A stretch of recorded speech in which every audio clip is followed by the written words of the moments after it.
In having a conversation with one of my vet sisters, we posed a question to one another. What would you have told your 17-year-old self before entering the military?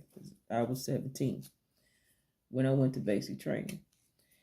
And I said I would have told myself to take self-defense classes because I had no clue of all the sexual assault that goes on in the military. And that's every branch. And I was in the Army, but that's every branch. There are sexual assaults. And not just on women. There are sexual assaults on men. And men aren't the only one doing the sexual assaults. There are women sexually assaulting people as well.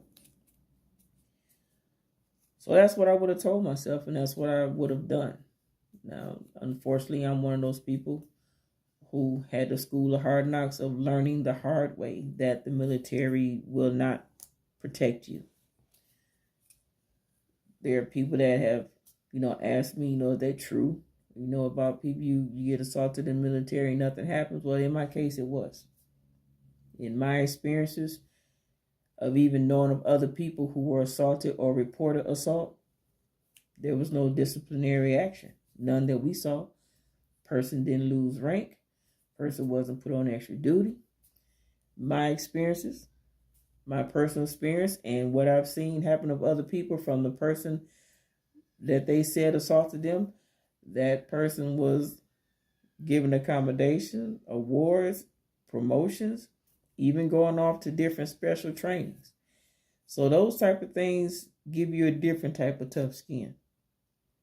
To have to work side by side with a person who either attempted to assault you or did assault you. Now, I can still recall my first case when it happened. I reported it, and that's another thing. People have the myth and belief that things aren't reported. They are. I reported mine, went right up to the chain of command like I was supposed to. And the staff sergeant who I spoke to, he came back and reported to me. He said he's not going to bother you anymore. Well, he was wrong about that. He did bother me every day. Walking past me, saying little slick stuff, because yes, I still had to work with this person. Now, he didn't try to attack me anymore, but he bothered me on a regular, daily basis until his time was up at that duty station.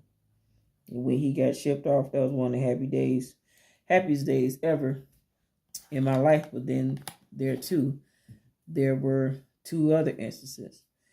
Now, these people who sexually assault and attack folks in the military, they are not a representation of the military and what the military stands for.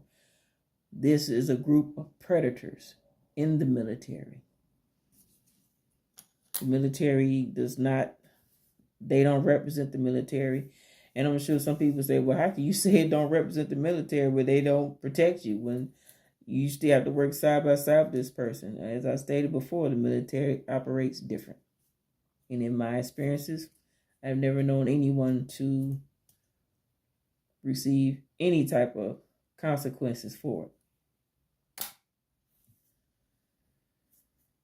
So that's what I would encourage people with. If you're thinking of going in the military, then take some self-defense courses. Because during my time, after the first time when I was assaulted, which was at an overseas duty station, I had an Akishi teach me some Tai Chi movements.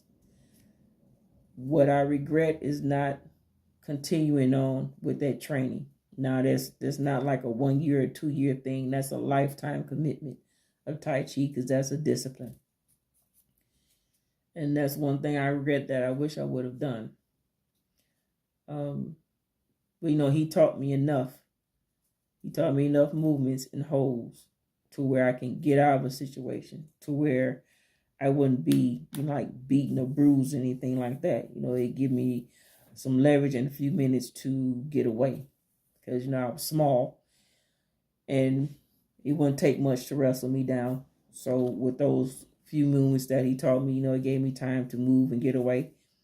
And during my entire time in the military, there was always someone that either tried to attack me, was groping me, or either just saying things that were sexually inappropriate. And as I went further in rank, once I got to be an NCO, I had learned how to deal with and handle things differently, because reporting it wasn't going to do anything. I even recall from back to the first time when I was assaulted, when that guy kept walking past saying things to me, I took it higher. I went further up the chain of command. And my first sergeant, he told me, he said, "You're 18 in age." He said, "But you're a full grown woman. You're in the military. Things are handled different now. Every time somebody says something to you, you can't just come run back and keep reporting that. You're going to learn how to deal with it. You're going to have to learn how to handle people." But I'm, talking to him like, yeah, this guy has actually attacked me. He's steady saying things to me. Again, soldier, every time someone says something to you, you can't come back and report that. You're going to learn how to deal with it. So in that, my command failed me. How much further that got past my first sergeant, I don't know. It probably didn't even get to the LT or my commander. I don't know. But that's the last person I talked to, and that's how it was handled. And I was failed. I went to another unit after that. After I finished that tour of duty, I was stationed somewhere else. And once again, somebody tried to attack me. I reported it. Same thing. It only went so far. And then no, that person wasn't disciplined. I don't recall him being disciplined at all. Didn't lose any rank. Didn't see him doing any extra duty. None of that. He had just as many, he had just the same privileges as I did, free to move around. And he would still, say slick stuff to me. So once I became an NCO, by that time, I had enough experiences with it, and then talking to other people who had unfortunately experienced that same thing, to where, I moved different. I was able to handle it in a more different way, in a more strenuous way on my own. But it didn't stop it. And there were a couple of times, my last duty station, where I had to lock someone's wrist up because he kept trying to touch me when I told him not to. Now, someone in the military listening could be like, well, you took a chance being physical with him. Well, we know that as an NCO, things are handled different. Not given any type of special treatment. But he would have had to explain, why did Sergeant Thompson lock your wrist up? And this was NCO to NCO. He would have had to explain that. And by that time, I had a good stature and standing with my first sergeant and my commander for them to know I was not a troublemaker. Whether those things were still in my record when I got out the military, I didn't see those things within my record at all. So automatically know once I left those duty stations where I had complaints, they were just thrown out, if they were kept in there at all. But on my last duty station, I had a good rapport with my first sergeant, with all three of my first sergeants. They kept changing command, one retiring and one moving on to something else, and another one, he was promoted. So I went through three first sergeants, but with all three first sergeants, I had good standing with them. And with all my commanders, I was in good standing with them. So he would have had to explain, why did Sergeant Thompson lock your wrist up? That's not something she does. So, you thinking of going in the military, just think on those things. Now, that's not the totality of the military. Is a good experience. And there are great things that I learned in there. Great achievements in there, good experiences, and not all people were bad in there. I created some good friendships and camaraderies. Some I still have today, and I've been out of the military for 30 years now. So, there are some good things and benefits in regards to the military. Some people just think it's just school. No, it's not just school.